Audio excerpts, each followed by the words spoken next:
Assalamualaikum warahmatullahi wabarakatuh. Perkenalkan, nama saya Ardi Tegar Kurniawan, NIM B1024047. Di sini saya akan mempresentasikan hasil kerja saya, yaitu menganalisis efisiensi manajemen persediaan di PT Kereta Api Indonesia bidang transportasi.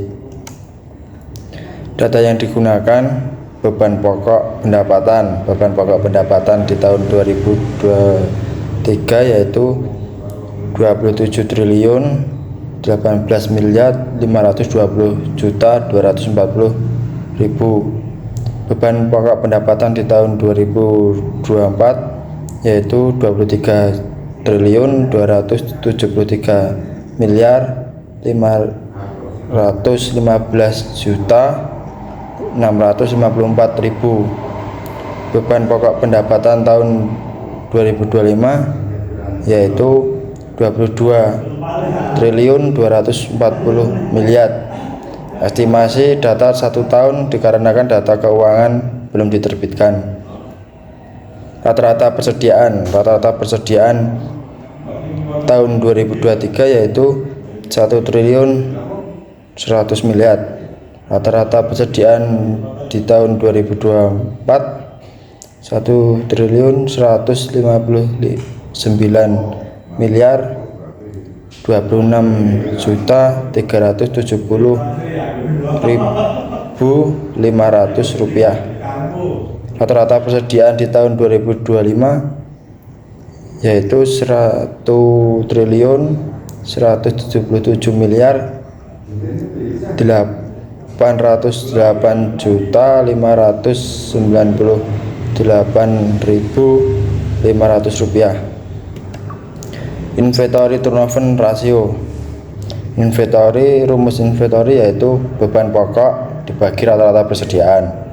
Di tahun 2023 beban pokok pendapatan yaitu 27 triliun 18 miliar 520.240.000 dibagi rata-rata persediaan 1 triliun 100 miliar yaitu 24,57. Rasio relatif tinggi mengindikasikan persediaan cepat dipakai atau dijual dibandingkan dengan beban pokok.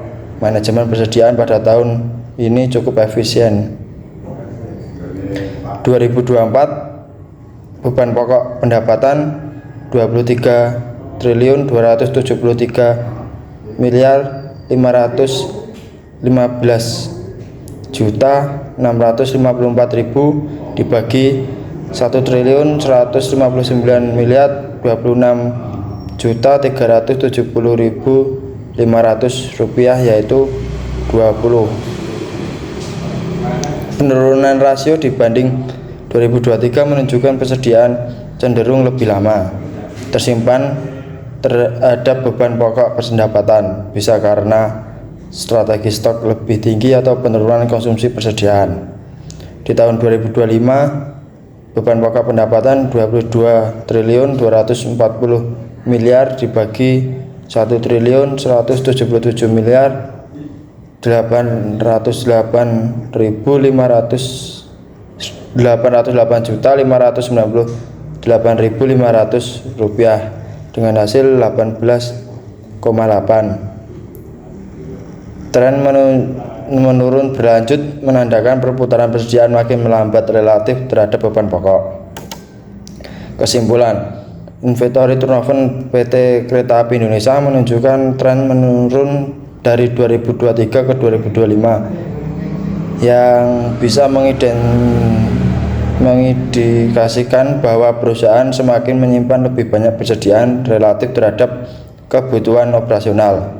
Hal ini bisa menjadi sinyal perlunya optimalisasi manajemen persediaan agar modal kerja tidak terlalu banyak terikat dalam stok serta untuk menjaga efisiensi operasional. Namun masih termasuk dalam kisaran yang secara umum sehat untuk sektor jasa besar seperti transportasi yang memerlukan stok suku cadang secara rutin. Daya inventory Outstanding atau DIO.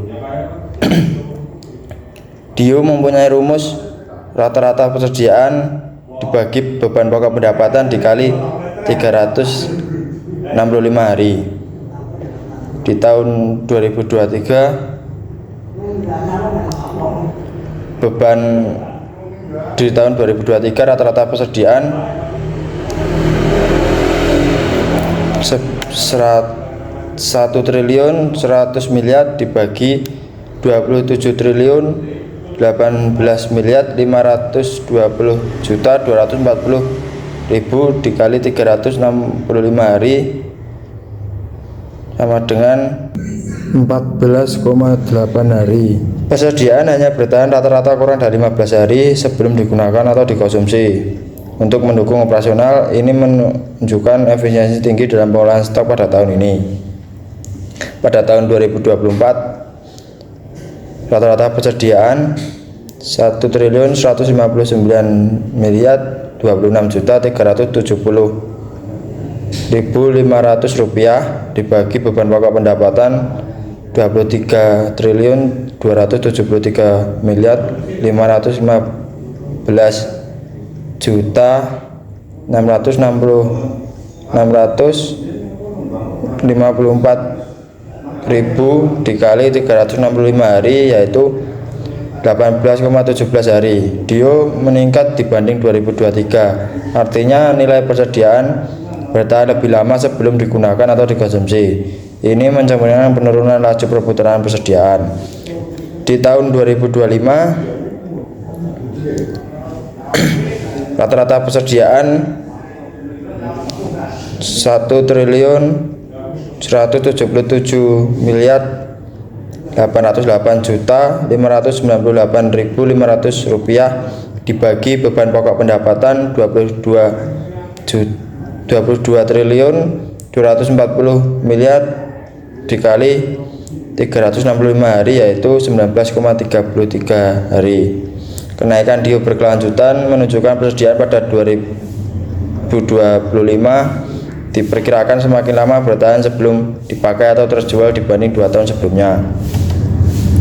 Kesimpulan dari inventory outstanding ratio yaitu tren DIO meningkat dari 2023 ke 2025 dari 14,19 hari, 14,9 hari, 18,2 hari, 19,3 hari. Ini berarti persediaan bertahan lebih lama setiap tahunnya sehingga persediaan semakin relatif lebih tinggi terhadap kebutuhan operasional. Modal kerja lebih banyak tertahan dalam stok, bisa mengindikasikan perorangan strategi pengolahan suku cadang berubah atau penurunan konsumsi nyata persediaan operasional. Analisis tren industri. Persediaan KAI bergerak relatif lebih cepat dibanding indikator global yang menandakan manajemen persediaan KAI cukup efisien dibanding praktik umum industri rel di negara lain, bisa karena fokus operasional yang tinggi terhadap operasional harian kereta api atau penumpang dan barang. Tingkat penggunaan suku cadang yang stabil, efisiensi mengadakan dan menggunakan stok yang lebih baik di konteks layanan kereta api nasional. Implikasi terhadap kebutuhan modal kerja. Kebutuhan modal kerja PT KAI cenderung meningkat dari 2023 ke 2025 seiring naiknya daya inventory outstanding. Dana perusahaan semakin banyak tertahan dalam persediaan, sehingga efisiensi perputaran modal kerja sedikit menurun. Namun, dibandingkan standar industri kereta api global, posisi modal kerja PT Kereta Api Indonesia masih tergolong efisien dan terkendali. Kenaikan kebutuhan modal kerja ini bersifat strategis, bukan indikasi masalah serius, karena keterkaitan dengan kebutuhan operasional dan keandalan layanan transportasi publik. Kesimpulan keseluruhan yaitu berdasarkan analisis data keuangan PT Kereta Api Indonesia atau Persero periode 2023-2025, yang meliputi beban pokok pendapatan, persediaan inventory turnover, dan inventory outstanding atau DIO, analisis tren industri, serta implikasinya terhadap kebutuhan modal kerja. Dapat disimpulkan bahwa kinerja operasional perusahaan berada pada kondisi relatif efisien dan terkendali. Inventory turnover menunjukkan kecenderungan menurun sejalan dengan peningkatan DIO dari 14,85 hari di tahun 2023 menjadi 18,17 hari di tahun 2024 dan 19,33 hari di tahun 2025, yang menandakan persediaan rata-rata tersimpan lebih lama sebelum digunakan. Kondisi ini bertampak pada meningkatnya kebutuhan modal kerja karena dana lebih lama tertahan dalam persediaan. Namun demikian, jika dibandingkan dengan standar industri kereta api, tingkat DIO PT Kereta Api Indonesia masih berada dalam batas efisiensi, sehingga peningkatan tersebut lebih mencerminkan penyesuaian strategis operasional dan kesiapan layanan daripada penurunan kinerja. Secara keseluruhan, PT KAI mampu menjaga keseimbangan antara efisiensi persediaan, keberlanjutan operasional, dan pengelolaan modal kerja, meskipun tetap diperlukan pengendalian persediaan yang optimal agar tidak menimbulkan tekanan likuiditas di masa mendatang. Terima kasih. Sekian presentasi dari saya. Kurang lebihnya mohon maaf. Wassalamualaikum warahmatullahi wabarakatuh.